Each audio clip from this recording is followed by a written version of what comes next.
With the Neo Vision drop rate increased to 3%, there's no time like the present to try to get a strong unit. But wait, what if you want someone awesome in Neo, who's never been seen before? Like Japanese Elena!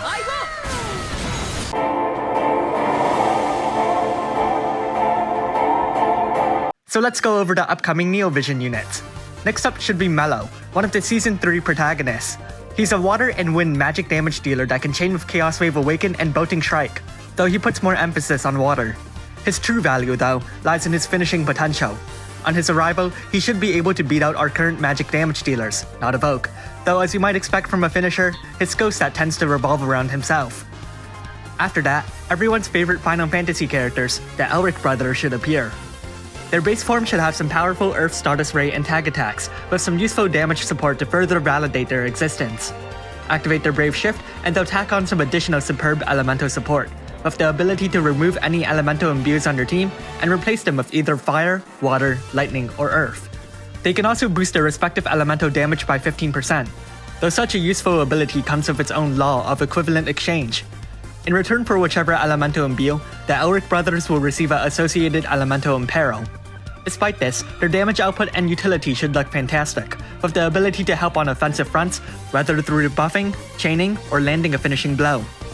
They also have a new addition to the concept of Brave Shift, True Brave Shift, which gets rid of any cooldowns or limitations, so you can switch back and forth as you please. Neo Vision King Bradley was also released, but I'm pretty sure he'll become a Neo Vision Awaken unit here in Globo, since we already have a 7-star version that currently exists. In April, we might get to see reworked Esther, because I'm sure no one wanted her to have a Neo Vision form.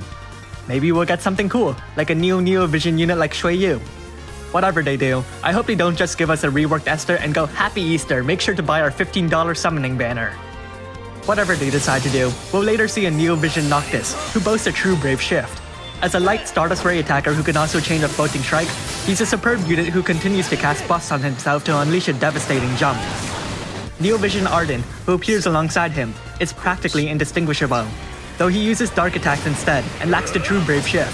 They also have some further differences, like with killers and one particular cooldown ability, but if you're not taking those into account, their damage output is fairly similar. After that, Japanese Starlight Elena and Yoshikiri were released, and that banner will probably be replaced with whatever special event takes place on Easter.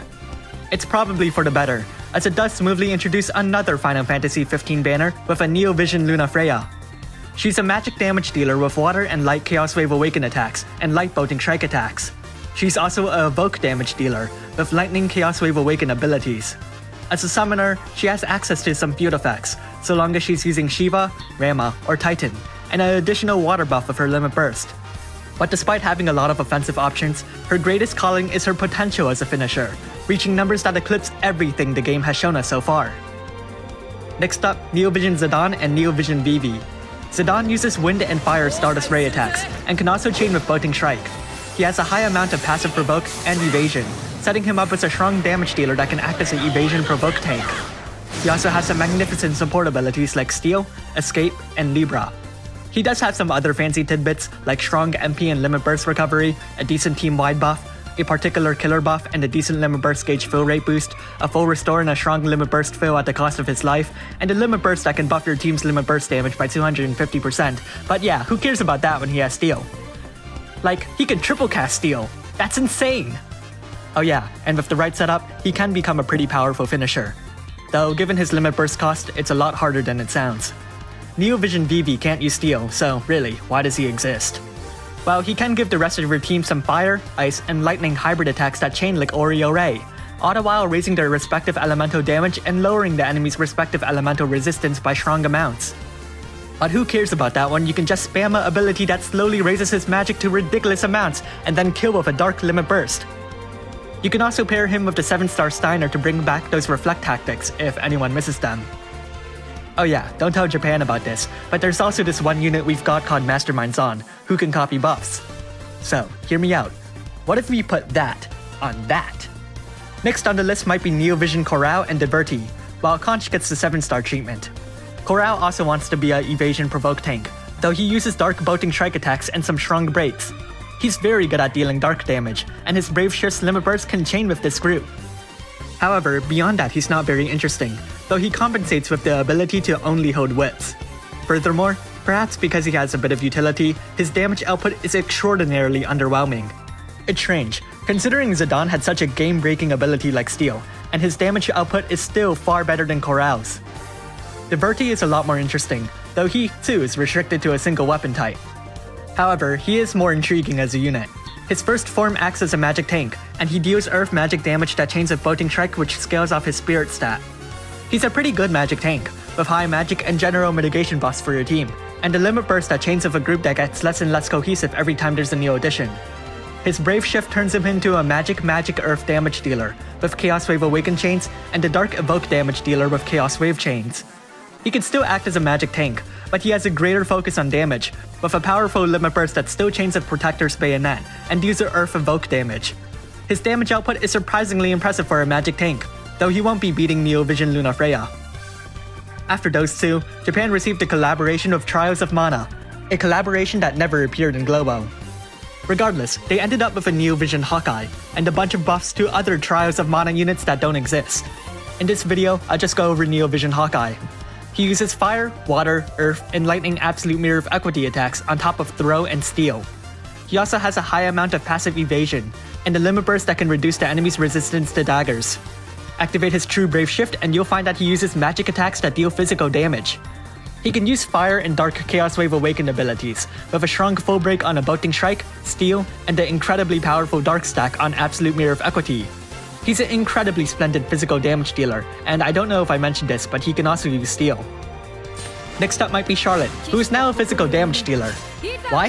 Not quite sure, but with this you might be able to make a proper team made up of several Charlottes, which is quite possibly one of the greatest teams in existence. Her first form has no chaining abilities whatsoever, consisting of devastating single-hit ice attacks and a plethora of team-wide defense buffs that's actually kind of ridiculous to find on a physical damage dealer. However, despite having an incredible amount of defensive support, it must be stressed that she does not have a cover ability. However, she does have a True Brave Shift, which enables 3 different elemental attacks and 3 different chaining families that she apparently just picked up. She's a magnificent unit with a surprising range of utility, ensuring that she'll fit smoothly onto many teams. Emperor Vlad appears on the same banner for whatever reason. Not only does he bring minor story spoilers, he also brings some physical attacks that deal magic damage. 2 of them are locked into Dark, but a third, which chains of Absolute Mirror of Equity, can be modified as you please. Activate his Brave Shift and you'll find a very devastating dark magic finisher. The man can reach numbers similar to evoke damage dealers, even without taking killers into account.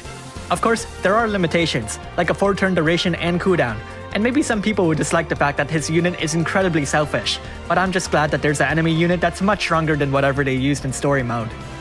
And then there's Zabara. And honestly, considering she's limited, I wouldn't put it past the developers to just thrust her banner in front of us again.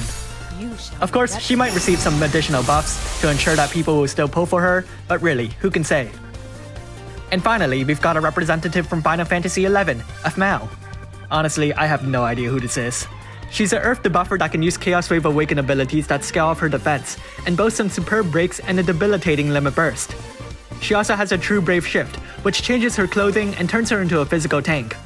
In this form, she can use fire attacks and Chain of Absolute Mirror of Equity, all the while retaining that defense scaling. Her support abilities are incredibly compact and reliable, and she has that useful passive buff that automatically lets her tank. She'll be a very dependable unit on her release, and though her available equipment looks fairly barren, her defensive options make her more reputable than she appears. And those were all the upcoming Neo Vision units that Japan has received. Keep in mind that the global version of the game gets its own original characters, and it is nearing Easter, so we might see something different. It's a bit hard to have high hopes, but always remember, if you keep your expectations rock bottom, you'll never be disappointed. Thanks for watching, and if you like this video, make sure to leave a like and subscribe. Feel free to comment below. Do any of these Neo Vision units catch your eye? There are certainly a few that caught my attention, but that's a video for another time. Of course, these aren't the only units that are going to be released in the future. Neo Vision Awaken units are a thing, like Xyle, a 4-star unit. Now that's kind of exciting.